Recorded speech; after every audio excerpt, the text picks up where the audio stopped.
Shalom, shalom les héros d'Imidi, shalom partout où vous êtes en train de nous suivre cet après-midi.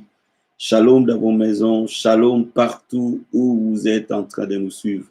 Soyez les bienvenus, bienvenus dans la grande famille Vie Abondante. Bienvenue les héros d'Imidi, le lieu où le Seigneur nous transforme des vaincus d'hier aux vainqueurs d'aujourd'hui, des sources de bénédiction pour notre génération.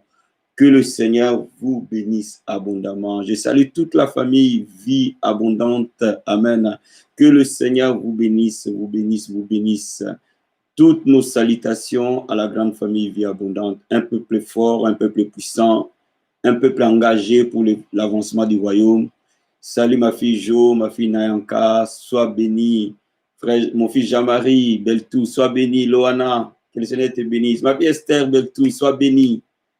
Les nouveaux couples, soyez bénis, que le Seigneur vous bénisse. Ma fille Mariam, pasteur Marie-Lise, ma fille chérie, sois bénie, sois bénie, sois bénie. Que le Seigneur te bénisse. Sois bénie abondamment. Ma fille Esther, sois bénie. Fille Nancy, que le Seigneur te bénisse. Continue ma grande, continue, la victoire est au bout. Amen. Mon fils Kevin, que le Seigneur te bénisse encore abondamment, abondamment, abondamment, abondamment, abondamment.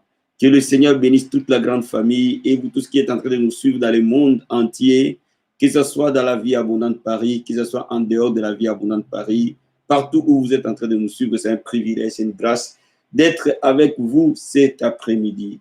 Bien aimés, je pense qu'aujourd'hui, le Seigneur va nous bénir par sa parole. Voilà pourquoi il est important que nous puissions partager abondamment, abondamment, abondamment, abondamment. Aujourd'hui, ce sera non seulement un enseignement, mais aussi vraiment du coaching. Vraiment de choses pratiques qui vont t'aider dans ta marche chrétienne. Donc, je crois fermement que tu es au bon endroit et au bon moment. Amen. Donc, n'oublie pas de partager. Pendant que nous sommes en train de louer le Seigneur avec la chorale, bien aimés, partageons massivement, massivement, massivement, massivement. Donc, laissez-moi vous trouver déjà une bonne adoration avec la chorale Vie Abondante qui fait un travail vraiment formidable. Donc, que le Seigneur vous bénisse énormément, énormément, énormément, énormément. Nous allons louer les rois des rois, les seigneurs des seigneurs ensemble et nous allons partager au même moment que nous sommes en train de louer. Que le Seigneur vous bénisse. Nous allons célébrer les seigneurs, célébrer le roi des rois, le Seigneur, deux seigneurs ensemble. Parce qu'il est digne de recevoir la gloire, la louange et l'honneur. Louons avec la chorale, bien-aimés dans les seigneurs, célébrons le roi.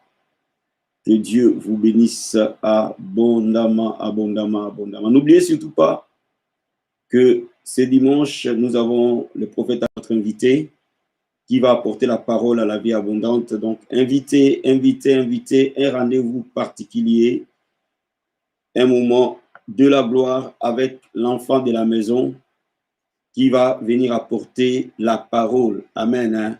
La parole de la vie abondante.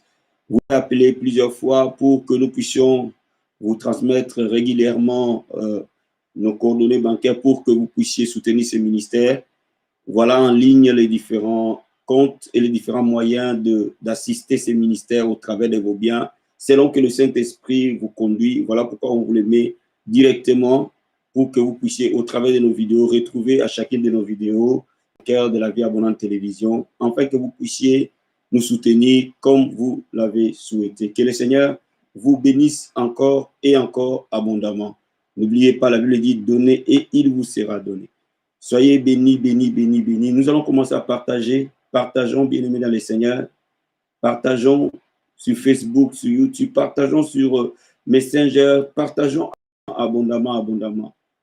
Je suis convaincu que pendant que nous sommes en train de célébrer le roi, aujourd'hui, nos vies vont être impactées par la parole du Seigneur.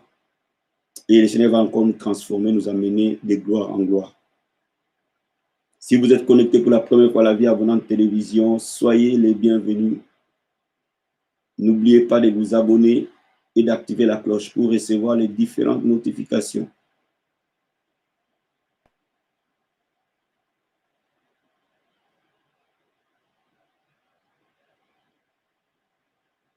Besoin de la prière, n'hésitez pas, appelez-nous au SOS Prière 01 47 93 07 43 et nous allons prendre votre intention de prière. Chaque matin, chaque soir, nous intercéderons pour vous.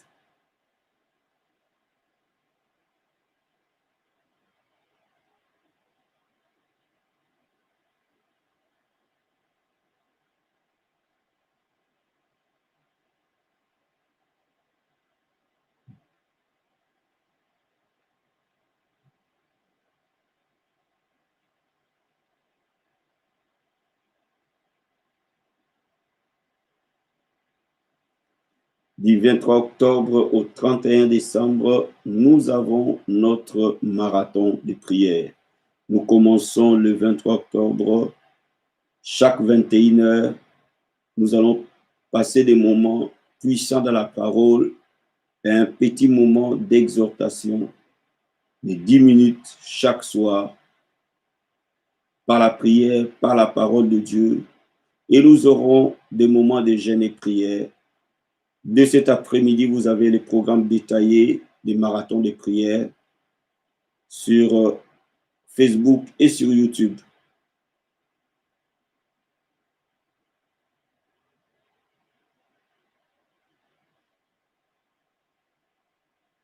Un rendez-vous à ne pas manquer.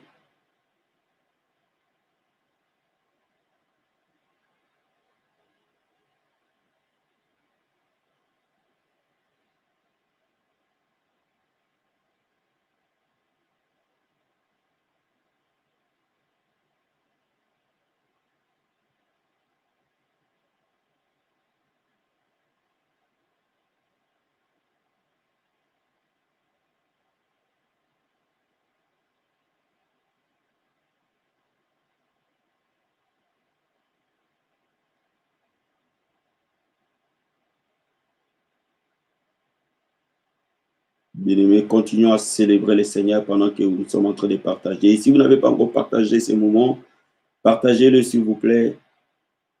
Ça bénira quelqu'un cet après-midi, certainement. La parole de Dieu est la manne de notre esprit. Elle nous donne la force, elle nous donne la vie.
Continuez à partager, mes amis. Nous avons 3 minutes qui nous restent à partager avant de commencer ces moments glorieux dans sa présence.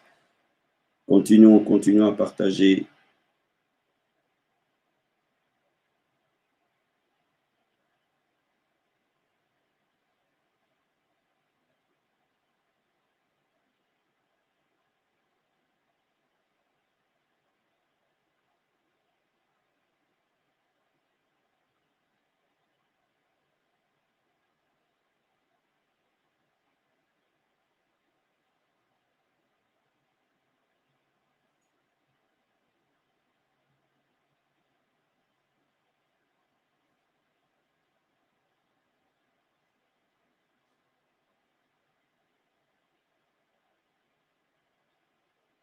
Merci Saint-Esprit, merci pour ta grâce.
Gloire à Dieu. Bien-aimés, nous allons incliner nos têtes dans la prière pour lui dire merci. Merci parce qu'il est digne de recevoir la gloire. Merci pour ces moments qu'il nous a rassemblés. Merci pour ce temps où nous voulons recevoir sa parole. Élève les mains vers avec moi et disons, Seigneur, merci. Merci parce que le ciel et la terre passent, mais la parole de Dieu ne passe jamais. Élève les mains vers les trônes et commence à lui dire merci. 1 million de fois merci, Seigneur, pour ta fidélité. 1 million de fois merci, Seigneur, pour ta grâce. 1 million de fois merci, Seigneur, pour ta bonté et ton amour. Nous lèvons nos mains pour recevoir ta parole. La Bible déclare que le ciel et la terre passeront, mais ta parole ne passera pas. Seigneur, la Bible déclare que dans notre détresse, tu as envoyé ta parole. Et ta parole nous a guéris. Seigneur, nous lèvons nos mains pour dire merci pour ta parole, qui nous régénère et qui nous transforme. Nous bénissons ton Seigneur parce que le ciel et la terre passent, mais la parole ne passe jamais. Que l'onction du Seigneur accompagne cette parole et qu'elle nous donne la vie par le nom de Jésus-Christ. Je déclare et je confesse que c'est ma saison d'une vie chrétienne victorieuse. Commence à dire au Seigneur, je vais bâtir ma vie chrétienne sur des bases solides. Je vais bâtir ma vie chrétienne sur des fondements solides dans le nom de Jésus-Christ. Seigneur, je lève mes mains et je prie par le nom de Jésus de Nazareth. Ma vie chrétienne, elle est fondée sur le roc. C'est toi, Jésus. C'est toi, le Seigneur. Ma vie chrétienne est fondée sur toi, Seigneur. Père, aujourd'hui, au moment où j'apprends ta parole, pour bâtir ma vie chrétienne, elle ne sera plus jamais la même. Par le nom de Jésus, par le nom de Jésus, par le nom de Jésus, je déclare et je proclame que la vie chrétienne, ma vie chrétienne est transformée, régénérée au nom de Jésus-Christ. Nous croyons à cela et nous le déclarons au nom de Jésus. Merci Seigneur. Merci pour la révélation de ta parole. Merci Seigneur. Merci pour ta main. Merci pour ta parole. Dis au Saint-Esprit d'ouvrir ton cœur pour que la sémence de la parole soit plantée. Dis au Saint-Esprit de t'enseigner. Dis au Saint-Esprit de t'aider à comprendre la parole, de t'aider à appliquer la parole, de t'aider à croire à cette parole et de la mettre en pratique dans le nom de Jésus. Je déclare, Père, que l'Esprit du Seigneur est mon aide, est mon paraclet, et c'est lui qui me conseille, c'est lui qui m'enseigne. Enseigne-moi ta parole, enseigne-moi les voies de ta parole. Aide-nous, Seigneur, à comprendre ta parole. Aide-nous, Seigneur, à croire à ta parole. Aide-nous, Seigneur, à aimer ta parole. Aide-nous, Seigneur, à pratiquer ta parole, à mettre cette parole en pratique par le nom de Jésus-Christ. Nous croyons à cela. Nous le croyons de tout notre cœur. Et nous te disons merci au nom de Jésus. Amen. Amen. Amen. Amen. Bien aimé, pendant que je méditais ce matin, j'étais en train de vouloir parler de la croissance spirituelle. Au moment où le Saint-Esprit m'a amené, pendant que je préparais même le message, le Saint-Esprit m'a conduit à te parler de 7 secrets de la vie chrétienne. Amen. Parce que si ta vie chrétienne n'est pas fondée sur une bonne base, quel que soit ce que tu feras, il y aura naufrage. À un moment ou à un autre, tu vas faire naufrage dans ta foi chrétienne. Amen. Mais si ta foi chrétienne, tu la comprends parfaitement, et la base, elle est solide, même si la tempête arrive, même si tu passes par des moments de sécheresse, même si tu passes par les déserts, bien aimé, même si tu passes par des troubles, les difficultés, les épreuves, rien ne te séparera de l'amour de Dieu. Et même si Dieu t'élève, parce qu'il y a des gens parfois qui n'abandonnent pas la foi dans la souffrance, mais parfois ils abandonnent la foi quand Dieu les bénit. Donc que ce soit dans les moments des épreuves, tout comme dans les moments d'abondance, rien ne pourra te séparer de la foi chrétienne parce que Jésus a été révélé dans ton cœur. Parce que le Saint-Esprit a illuminé les yeux de ton cœur pour comprendre le trésor d'être enfant de Dieu. Amen. Je vais commencer par t'expliquer Jean chapitre 3, verset 16, qui est la base et le résumé de toute la parole de Dieu. Tout ce que nous faisons à l'Église, tout ce que nous faisons dans l'Évangile, toute cette Bible que j'ai entre mes mains se résume dans ces passages, Jean chapitre 3, verset 16. Normalement, ceux qui ont fait les cours d'affermissement connaissent très bien ces passages. Amen. Et aujourd'hui, nous allons commencer par l'expliquer en peu de mots. Jean chapitre 3, verset 16. La Bible dit ceci: car Dieu a tant aimé le monde qu'il a donné son Fils unique, afin que quiconque croit en lui ne périsse point, mais qu'il ait la vie éternelle. Amen. Dieu a tant aimé le monde qu'il a donné son Fils unique, afin que quiconque croit en lui ne périsse point, mais qu'il ait la vie éternelle. Dans ce passage qui est le résumé de la Bible, il y a 3 vérités. Toute la Bible, de Genèse 1 à Apocalypse 22 ou 21, amen, Apocalypse 22, je pense, tous ces passages de la Bible, tous les chapitres de la Bible sont résumés, amen, Apocalypse 22, donc j'avais raison, de Genèse 1 à Apocalypse 22, toute la Bible, tous les 1189 chapitres de la Bible se résument à un seul verset. Jean 3, verset 16. Jean 3, verset 16. Et le résumé de tous les 1189 chapitres de la Bible, tous les 66 livres de la Bible, toute la Bible est résumée en ce seul verset. Dieu a tant aimé le monde qu'il a donné son Fils unique, afin que quiconque croit en lui ne périsse point, mais qu'il ait la vie éternelle. C'est une formulation complexe. Maintenant, je veux qu'on les décrypte. Première chose, Dieu nous aime. Tu dois comprendre une chose, que la Bible te dit, Dieu a tant aimé. Cela veut dire que tu es l'enfant chéri de Dieu. Dieu t'aime. Jésus t'aime. Dieu nous aime tellement.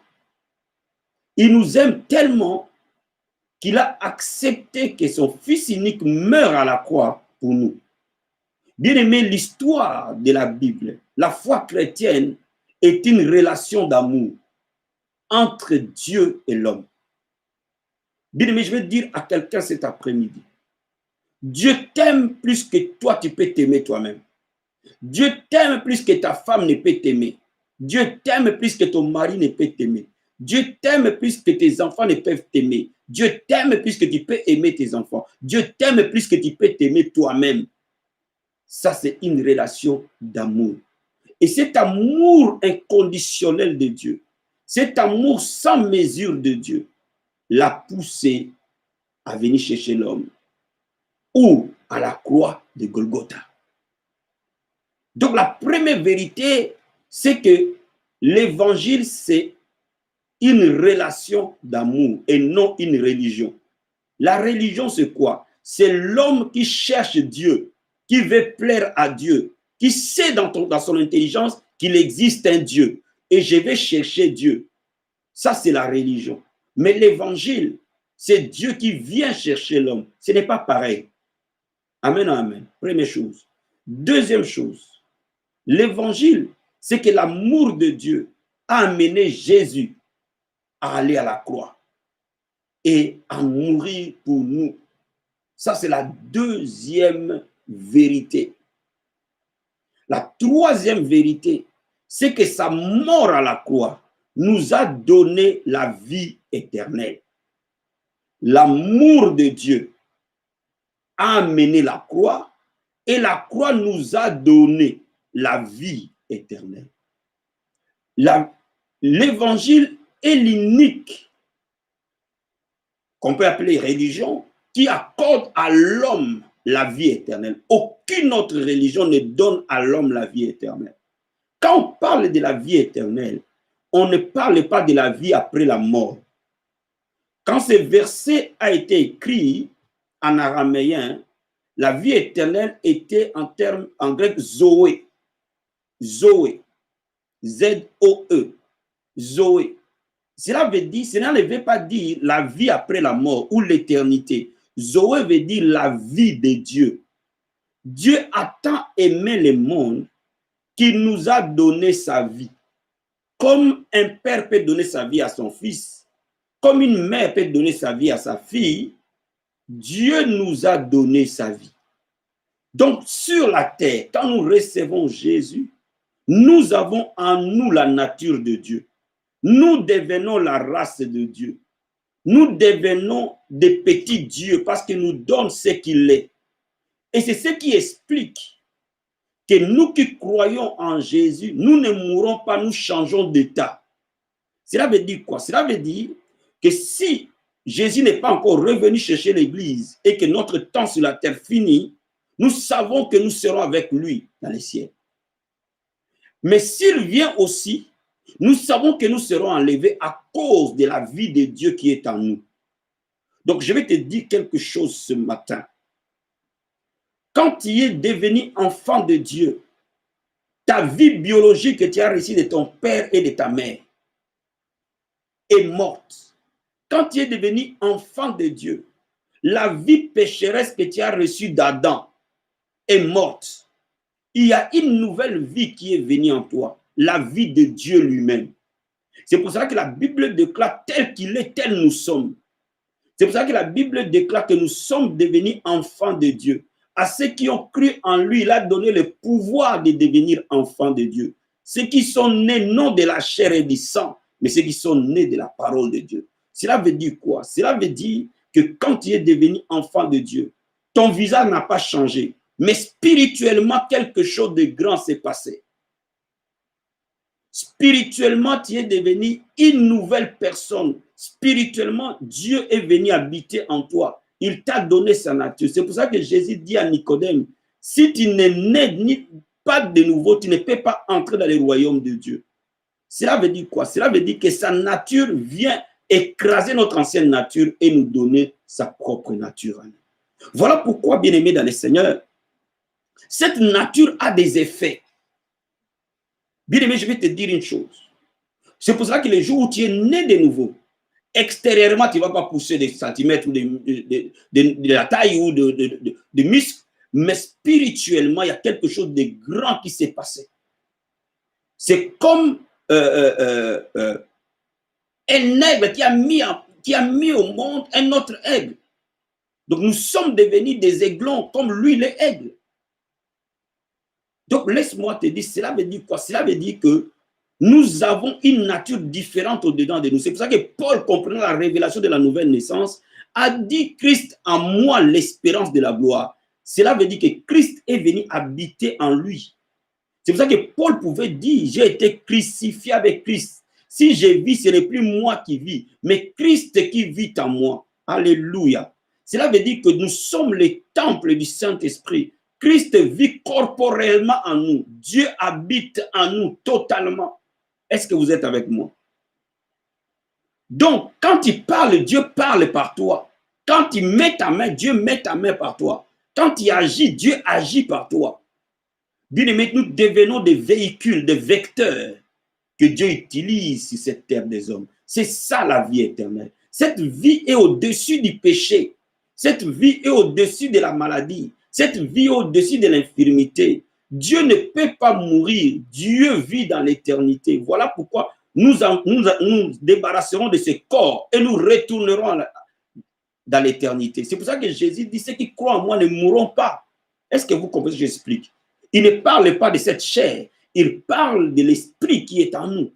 Donc nous avons l'esprit de Dieu en nous, donc nous sommes enfants de Dieu. Alléluia. Toute personne est reproduite dans la même race, dans les mêmes espèces. Ça, c'est la base de la foi chrétienne. Donc sans la croix, la foi chrétienne n'existe pas. Maintenant, cette vie que nous avons reçue de Dieu doit grandir. Est-ce que vous me comprenez? Cette vie que nous avons reçue de Dieu est destinée à grandir. Je vais faire des enseignements sur la compréhension de la vie éternelle avec des images pour que vous ayez vraiment une compréhension claire de ce que nous faisons à l'église. Parce que tant que vous n'avez pas la compréhension claire de ce que Dieu vous a donné, tout devient faux.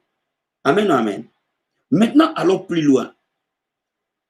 Bien-aimé dans le Seigneur, tout ce qui a vie doit grandir. Mais pour que ce qui a vie grandisse, cela nécessite d'être nourri. Maintenant, regarde ce que la Bible nous dit dans Hébreux chapitre 5. Hébreux chapitre 5, verset 12. My God, je sens l'onction de Dieu. Toutes les fois que je parle de ça, je sens la présence de Dieu fortement sur moi. Hébreux chapitre 5. My God, my Jesus. Merci Saint-Esprit. Merci pour la révélation. Dieu nous a donné Zoé. Il nous a donné ce qu'il est. Hébreux chapitre 5, verset 12. La Bible dit ceci. On peut prendre le verset 13 à 14. Commençons 12. Vous, en effet, depuis longtemps, vous deviez être des maîtres. Mais vous avez encore besoin qu'on vous enseigne les premiers rudiments des oracles de Dieu. Vous en êtes venus à avoir besoin de lait et non de la nourriture solide. Or, quiconque est au lait n'a pas l'expérience de la parole de justice, car il est enfant.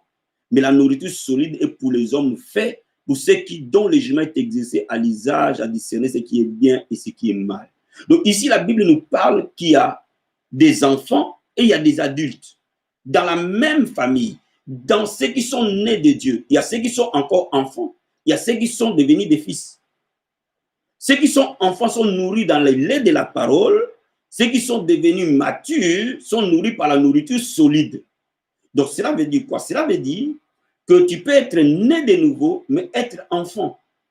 Tout comme tu peux être né de nouveau, mais devenir mûr.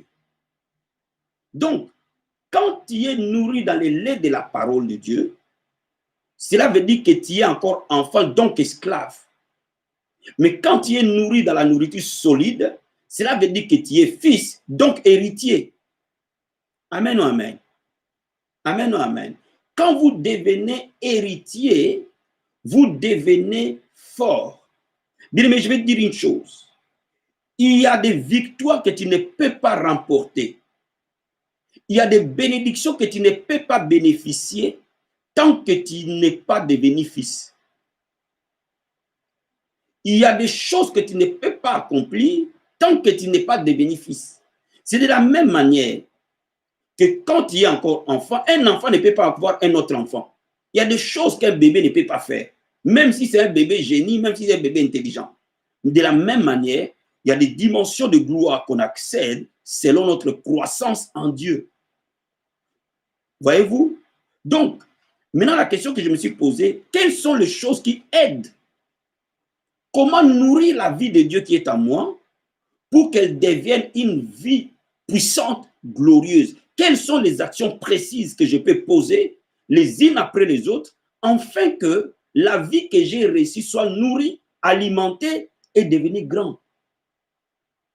Aucune maman ne s'assoit la nuit après nuit, regarder le nombre de centimètres où son enfant grandit. Non, la croissance est naturelle dès l'instant où l'unique chose que maman a fait est à nourrir l'enfant, à lui donner du lait, à lui donner à manger. L'enfant grandit naturellement. De la même manière, la vie de Dieu qui est en nous est appelée à grandir naturellement selon les actions que nous posons, selon la manière que nous la nourrissons. Elle grandit naturellement. Et à chaque étape où elle grandit, il y a des mutations, il y a des changements. Comme un enfant qui était bébé va commencer à marcher à quatre pattes, va commencer à marcher à deux pattes, va commencer à parler, à chaque étape qu'il traverse, il y a des changements qu'il opère, il y a des choses qu'il arrive à faire qu'il ne faisait pas avant. De la même manière, cet enfant-là va devenir adolescent, il y a des changements qui vont arriver. De la même manière, il va devenir adulte, de la même manière, il va se marier, de la même manière, il va commencer à avoir d'enfants. Donc, ce sont des étapes progressives de sa croissance. De la même manière que spirituellement, nous avons des étapes pour notre croissance. Et à chaque étape, il y a des avantages, il y a des choses qui vont avec.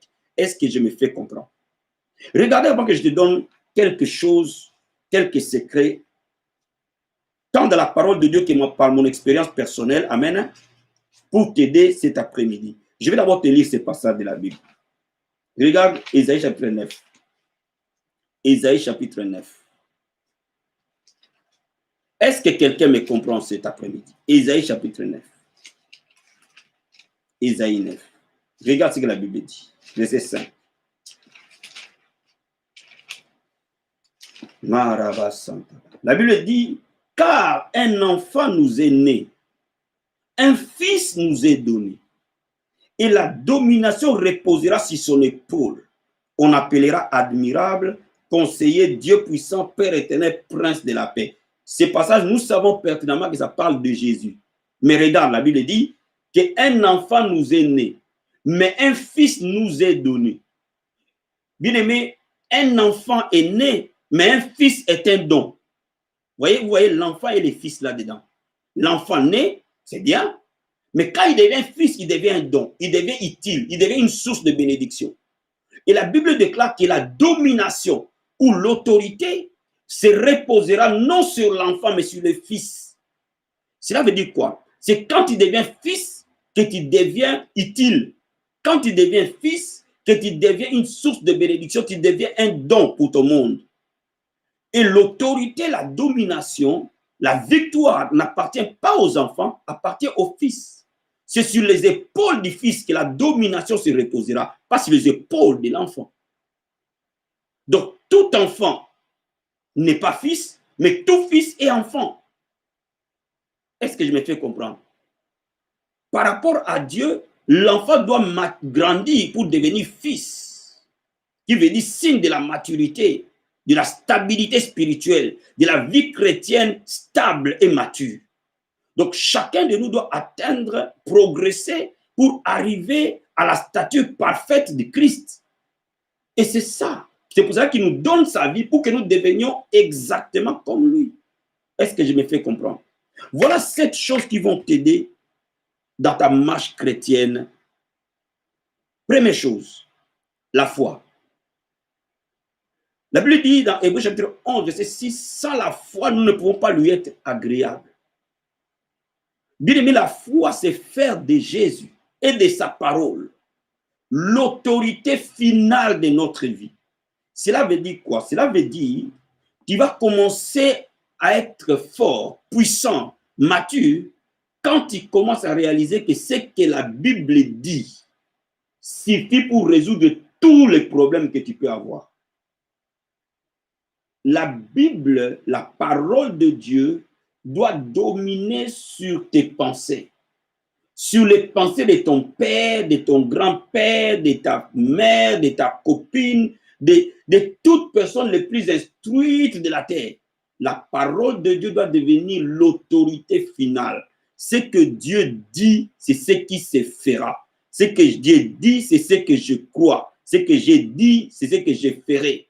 Même si je ne sais pas où est-ce que ça m'amène, même si je ne comprends pas pourquoi Dieu me le demande, mais parce que Dieu le dit, je dois le croire et je dois le pratiquer. C'est l'autorité finale de ma vie.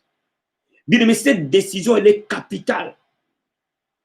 Parce que la vie naturelle et la vie divine ne marchent pas ensemble. Nous ne pouvons pas apprendre à un pigeon de voler plus haut que l'aigle. Ce n'est pas possible. Même si le pigeon l'a fait de fitness, il ne peut pas voler plus haut qu'un aigle. Cela veut dire que la nature humaine ne peut pas accéder au divin de la même manière. Il faut qu'il laisse la nature humaine pour accepter le divin. Cela veut dire quoi? Cela veut dire que Dieu a un système de pensée. Dieu a un système d'action qui est différent de notre système d'action. Donc, lorsque je commence à laisser les pensées de Dieu prendre le contrôle de mes pensées et à l'embrasser, oh my God, à ce moment-là, ça devient merveilleux. Je vais donner un exemple. Lorsque je commence à croire que Dieu est plus haut que les médecins des médecins, ça commence à être différent. Vous voyez? Généralement, quand un médecin dit quelque chose, nous ne pouvons pas le contredire parce que nous savons qu'il a l'expertise pour. Mais lorsque je sais que le médecin n'est qu'un homme, Dieu reste Dieu. Donc le médecin peut dire ce qu'il a appris et qui n'est pas faux, qui est vrai. Mais néanmoins, Dieu a les derniers mots. Donc le médecin peut me diagnostiquer, mais c'est Dieu seul qui a les derniers mots. Cela veut dire quoi? Quand je sais que la maladie ne peut me tuer que lorsque mon temps est arrivé, cela veut dire quoi? Cela veut dire que chacun de nous a un jour où il va laisser ses corps pour reprendre sa vraie vie. Donc, cette maladie-là ne peut pas me tuer tant que mon temps et mon heure n'est pas arrivé. Donc, le jour, Dieu seul sait quand est-ce que je partirai, et alors c'est à ce moment-là que je partirai. Ce n'est pas par la maladie ou par l'infirmité. Est-ce que vous comprenez ce que j'explique? Donc, pour arriver à t'aligner à ça, à un moment donné, il faut que tu laisses les pensées des hommes pour avoir les pensées de Dieu. Et accepter ces pensées comme véridiques, comme l'autorité finale établie. Beaucoup de gens ne sont pas guéris parce que simplement cette vérité, ils ne l'ont pas. Est-ce que je me fais comprendre? Quand je comprends que Dieu est mon pourvoyeur et ma source, et il peut utiliser n'importe quelle ressource pour m'atteindre, n'importe quel moyen pour m'atteindre, même les païens, même les bancs, quel que soit ce que Dieu veut affecter vers moi, ça change tout. C'est différent par rapport à celui qui croit qu'il ne peut être que béni que par sa fiche de paye. Donc, lorsque nous mettons la parole de Dieu comme l'autorité finale de notre vie, c'est là où la vraie vie commence. C'est là où nous commençons à découvrir que Dieu est grand. Quand je commence à ne plus limiter Dieu par mes capacités humaines, oh, ça devient merveilleux. Ça devient extrêmement merveilleux. Mais je ne peux y accéder que lorsque je comprends et je saisis qu'au-dessus de ma portée, il y a les divins. Et c'est lui qui a les derniers mots et l'autorité finale. Je vais dire à quelqu'un, tu es ce que Dieu a pensé que tu es. Tu possèdes ce que Dieu a pensé que tu possèdes. Même si tu ne le vois pas, tu pourras devenir ce que Dieu a dit que tu deviendras, même si tu as 15 000 ennemis. Tu peux accomplir ce que Dieu a dit que tu accompliras. Personne ne peut t'empêcher d'arriver là où Dieu a dit que tu arriveras. Est-ce que quelqu'un peut comprendre cet après-midi? Deuxième vérité. Lorsque la vie de Dieu est à moi, cette vie jaillit de moi vers l'extérieur par la confession de ma bouche. Bien-aimés, les vrais chrétiens font attention aux paroles. La Bible dit en Proverbe chapitre 18, verset 21, la mort et la vie sont au pouvoir de la langue. Je n'arrête jamais de vous le dire. Même parfois, certaines vérités ne font pas encore un avec nous. Bien-aimés dans le Seigneur, nous avons la nature de Dieu en nous. Nous sommes le temple du Saint-Esprit. Nous portons en nous la divinité. Et Dieu ne crée que par la parole. Dieu n'a besoin que d'une seule chose pour créer la parole. Et lorsque vous avez les bonnes paroles, vous pouvez atteindre tout ce que vous voulez. Lorsque vous confessez la parole de Dieu dans votre bouche, votre cœur le croit. Et ces paroles que vous confessez vont amener la vie dans votre monde invisible et dans votre monde visible. Lorsque je vais changer les choses, je change mes paroles. Point à la ligne. Cela veut dire quoi? Cela veut dire que les paroles que je confesse alimentent la foi dans mon cœur. Les paroles que je confesse ont le pouvoir de changer mes défauts. Les paroles que je confesse ont le pouvoir de changer mes pensées. Les paroles que je confesse ont le pouvoir de briser mes limitations. Les paroles que je confesse ont le pouvoir de briser mes chaînes. Les paroles que je confesse ont le pouvoir de briser l'adversité. Les paroles que je confesse ont le pouvoir de changer tout ce qui est autour de moi. Je recrée mon monde par les paroles parce que Dieu habite en moi. Lorsque je prends conscience de cette vérité, je ne vais déclarer que la vie. Je ne vais déclarer que la paix. Je ne vais déclarer que la joie. Je ne vais déclarer que la victoire. Je ne vais déclarer que la santé, la guérison, la délivrance. Je ne vais déclarer que les conquêtes. Je ne vais déclarer que des grandes choses. La Bible dit, invoque-moi, je te répondrai, je t'annoncerai des grandes choses.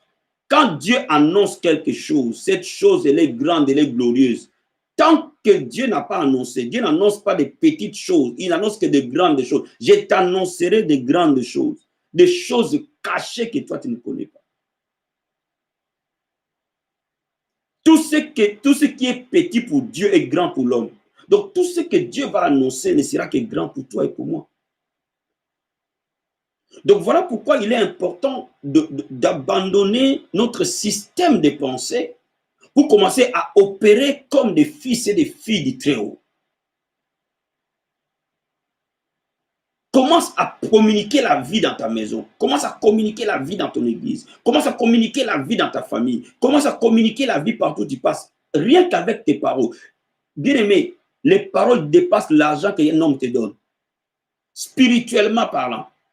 L'argent, c'est bien, c'est une bonne chose. Mais les paroles d'une personne ointe dépassent les chèques que quelqu'un te donne. Parce que les paroles t'affectent jusqu'à l'éternité. Est-ce que quelqu'un comprend ce que j'explique?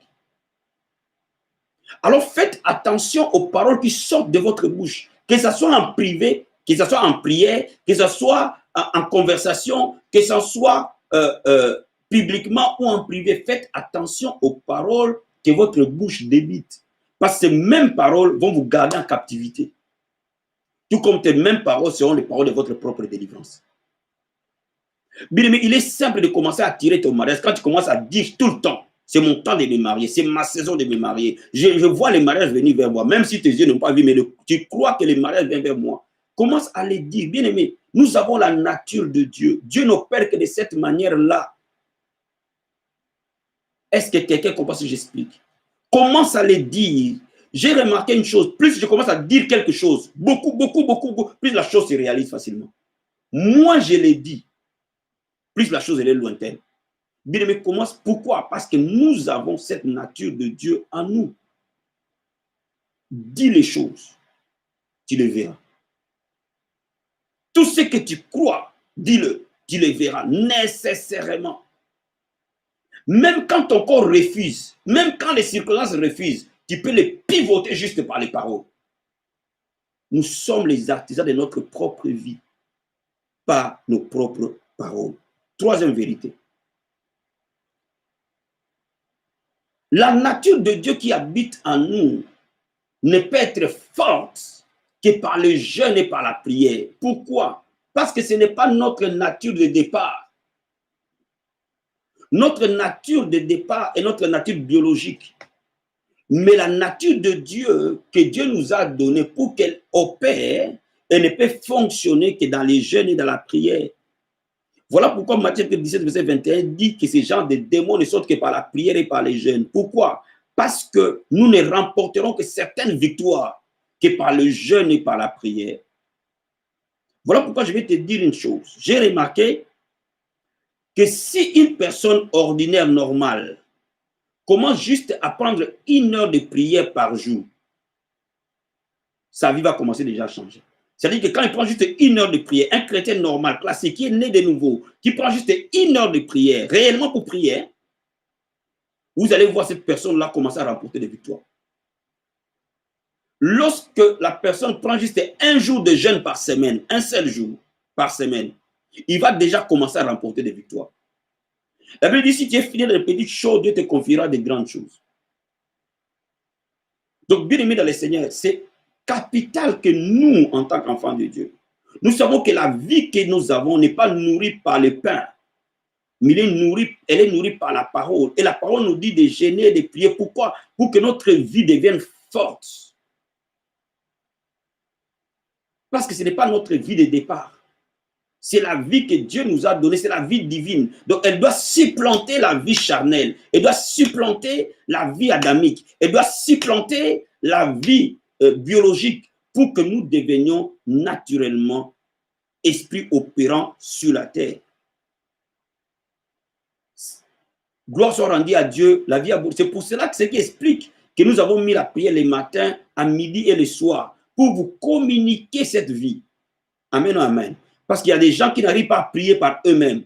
Alors nous avons créé une plateforme vous permettant de prier avec nous. Donc le fait simplement de prier, même si on ne cite pas ton nom nommément, le fait simplement de prier, tu actives cela. Est-ce que je me fais comprendre? Est-ce que je me fais comprendre? C'est très important. Alléluia. Quatrième chose. Étudier la parole, méditer la parole. La Bible nous dit que heureux l'homme qui ne marche pas avec les méchants, qui ne s'assoit pas avec les moqueurs, mais qui trouve son plaisir dans la loi de l'Éternel. Il est comme une plante plantée près d'un courant d'eau qui donne ses fruits à sa saison. Tout ce qu'il fait lui réussit.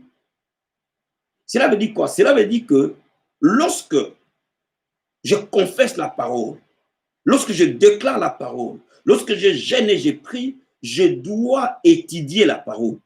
Je dois méditer la parole. Regardez, la Bible est constituée de 1189 chapitres. 1189 chapitres. La Bible classique qu'on a là. 1189 chapitres. Qu'on peut m'arrondir à 1200 chapitres. Amen. Donc, si tu prends juste 4 chapitres par jour de la Bible, en une année, tu as lu toute la Bible, cette Bible-là. D'accord? En une année, tu as lu toute la Bible si tu ne prends que 4 chapitres par jour. Donc, cela veut dire que si je considère, même ceux qui lisent très lentement, un chapitre pour 5 minutes, en 20 minutes chaque jour, 20 minutes, tu accordes que 20 minutes à lire ta Bible. Tu la lis de Genèse à Apocalypse en une année. 20 minutes. Je pense que chacun de nous a toujours 20 minutes dans sa vie, par jour. Et supposons maintenant que tu as lu cette Bible-là pendant 10 ans. Supposons que tu as étudié cette Bible-là pendant 50 ans. Juste en donnant 20 minutes, 20 minutes, 20 minutes, 20 minutes chaque jour, pas plus. Bien, mais quel niveau de foi tu atteindras? Les gens ne s'imaginent pas que ce sont des dépôts. Est-ce que je me fais comprendre? Je vais te dire une chose. Il y a 2 moyens où Dieu change notre vie.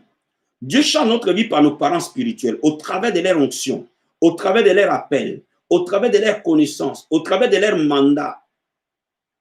Il y a une deuxième qui se rajoute au travers de notre propre travail personnel. Cela veut dire quoi? Cela veut dire que ce n'est pas la lecture de la Bible de l'apôtre qui va t'aider. Toi-même, tu vas ouvrir ta propre Bible et tu dois la lire toi-même. Nous devons être comme des chrétiens des bérets qui méditaient la parole. L'apôtre Paul le cite qui était meilleur que le chrétien de Thessalonique. Cela veut dire que nous avons notre propre Bible. Nous devons la lire nous-mêmes. 20 minutes, frère. Je l'ai chronométré pour toi. Un jour, je vais t'apprendre comment on lit la Bible de manière panoramique. Mais je te dis d'abord, juste prendre 20 minutes dans une journée. C'est parfois les trajets qui te séparent de la maison au travail, dans les bus ou dans les métros. Les matins, les soirs, tu as lu toute ta Bible. Sans débat, sans problème. Est-ce que je me fais comprendre? Ce sont des petites choses qui changent réellement des vies. Est-ce que je me fais totalement comprendre? Maintenant, quand vous lisez votre Bible, il est important de réécouter les héros du midi. Parce que les héros du midi sont des enseignements pratiques. Ne faites pas simplement le fait de m'écouter, ça suffit. Essaie de les réécouter encore une seconde fois. Au moment où tu es plus calme, je vais commencer à faire des entrecoupes que du message. Réécoute encore le message. Quand tu réécoutes le message, tu te nourris encore davantage. Et tu peux rajouter à cela au moins la lecture d'un livre chrétien par mois. Si tu lis un simple livre chrétien par mois, dans une année, tu auras lu 12 livres. Et laisse-moi te dire, parfois, un seul livre vaut une seule matière. Donc, dans une année, tu as lu 12 matières. Il y a des gens qui sont à l'école ou sont à l'université, n'ont même pas 12 matières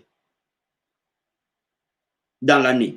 Imagine-toi maintenant, tu fais ça pendant 10 ans, pendant 20 ans, pendant 30 ans. C'est une croissance naturelle et normale, mais tu es à l'université de la parole. Quel niveau de connaissance de Dieu et de sa parole que tu auras. La Bible dit la vie éternelle dans Jean chapitre 17, verset 3, et qu'ils apprennent à te connaître, toi le vrai Dieu et ton Fils Jésus. Ceux qui connaissent leur Dieu agiront avec fermeté, accompliront des exploits. Mon peuple périt faute de connaissance. Tu dois grandir dans la connaissance. Tu dois accorder à Dieu le temps de lire sa parole. Tu dois accorder à Dieu le temps d'écouter sa parole. Tu dois accorder à Dieu le temps de grandir dans sa parole. C'est un investissement du royaume. Est-ce que je me fais comprendre? Cinquième chose. Apprendre maintenant à pratiquer ce que tu apprends. Tout ce que tu apprends, pratique-le.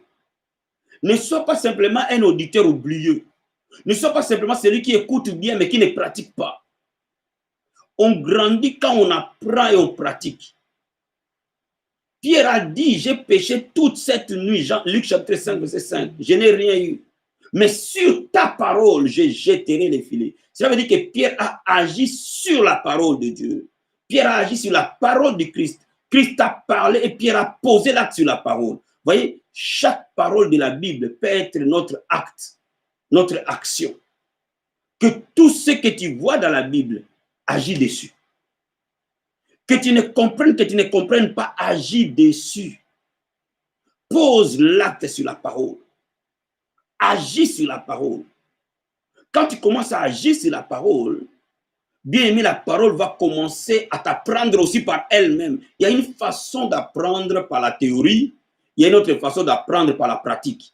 Cela veut dire quoi? Quand tu pratiques la parole de Dieu, c'est fait comme on appelle à l'université des travaux pratiques, des TP ou des TD ou travaux dirigés. Quand tu commences à mettre la parole en pratique, tu vas aussi apprendre d'autres choses. Est-ce que je me fais comprendre? Donc, sois celui qui est pratiquant de la parole. Agis sur la parole. Pratique cette parole-là. Et elle va fortifier la théorie biblique que tu as reçue.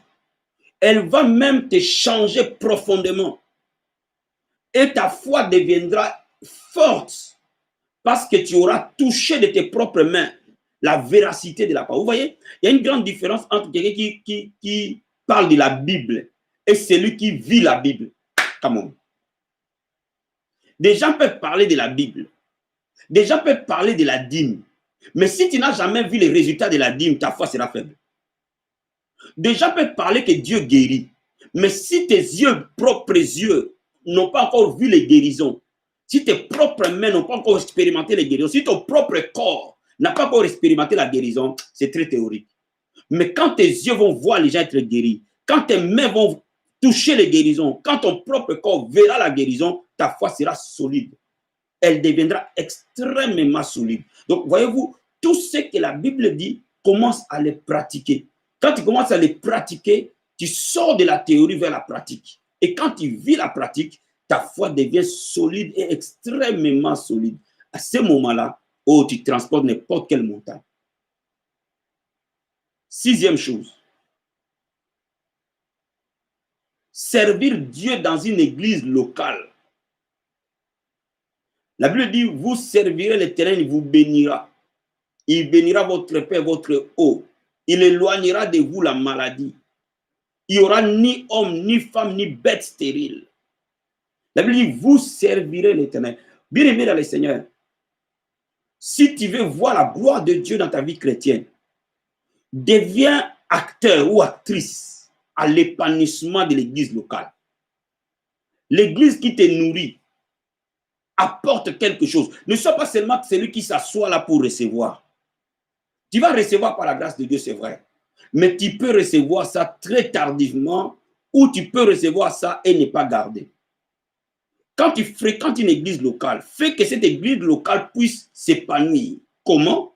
Tu peux servir Dieu en devenant partenaire de cette église, en donnant tes offrandes et tes dîmes régulièrement, en priant aussi pour les besoins des gens. Une église est remplie de besoins.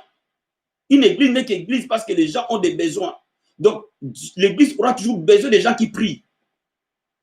Donc, apporte ta contribution à prier pour les malades qui sont là, à prier pour ceux qui viennent se marier, à prier pour ceux qui sont captifs, à prier pour ceux qui cherchent du travail, à prier. L'église a trop de besoins. Je ne peux même pas t'expliquer. Dans une église, les besoins ne manquent jamais. Contribue à l'évangélisation, à la croissance de l'église, en évangélisant les membres de ta famille, en évangélisant tes amis, en les amenant au Seigneur, en évangélisant ton quartier, en faisant même le suivi des membres, des frères et sœurs qui viennent à l'église que tu ne vois plus. Travaille pour la communication, par exemple, en partageant, en créant parfois un compte Facebook, juste pour partager, pas pour raconter ta vie et mettre tes photos dessus. Amen, amen. C'est très important quand vous servez Dieu. C'est très, très important. C'est une grande protection et une grande bénédiction. Moi, à ce qui me concerne, en tout cas, tout ce que Dieu m'a donné et continue à me donner aujourd'hui, à 90% est venu par les services. Et non par la prière. Et pourtant, j'ai une bonne vie de prière.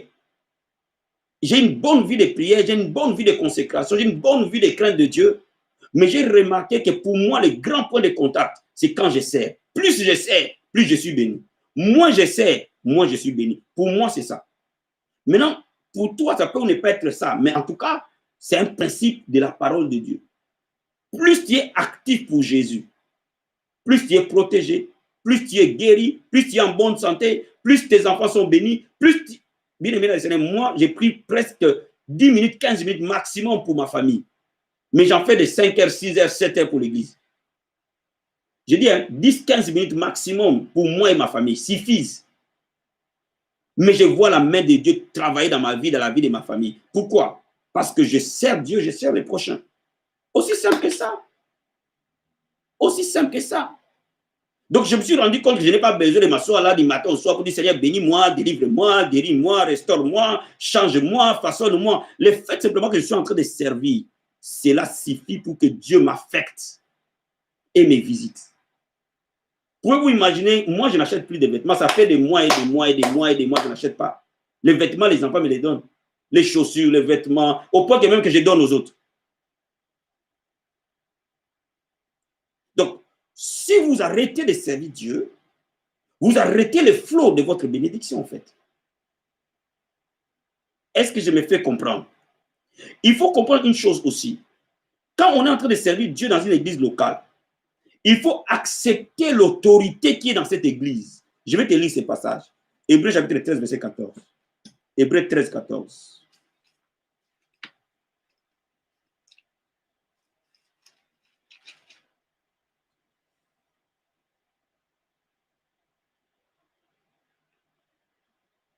Donc 13, verset 17 plutôt. La Bible dit ceci. Obéissez à vos conducteurs, ayez pour eux de la déférence, car ils veillent sur vos âmes comme devant en rendre compte. Qu'il en soit ainsi, afin qu'ils le fassent avec joie et non en gémissant, ce qui ne vous serait d'aucun avantage. La Bible dit d'obéir à nos conducteurs. Bien-aimés dans le Seigneur, nos églises locales parfois deviennent des lieux d'anarchie, où chaque personne qui sert veut faire sa loi. Il devient un petit roitelet. Non, non, non, non, ça ne marche pas comme ça. Tu dois être soumis à toute autorité établie sur toi dans l'église. Parce que Dieu est un Dieu d'ordre. Servir Dieu n'est pas synonyme d'anarchie. Servir Dieu n'est pas synonyme de désordre. Servir Dieu est synonyme d'excellence, de soumission, comme une armée qui va atteindre un but. C'est comme ça que servir Dieu devient efficace. Vous voyez?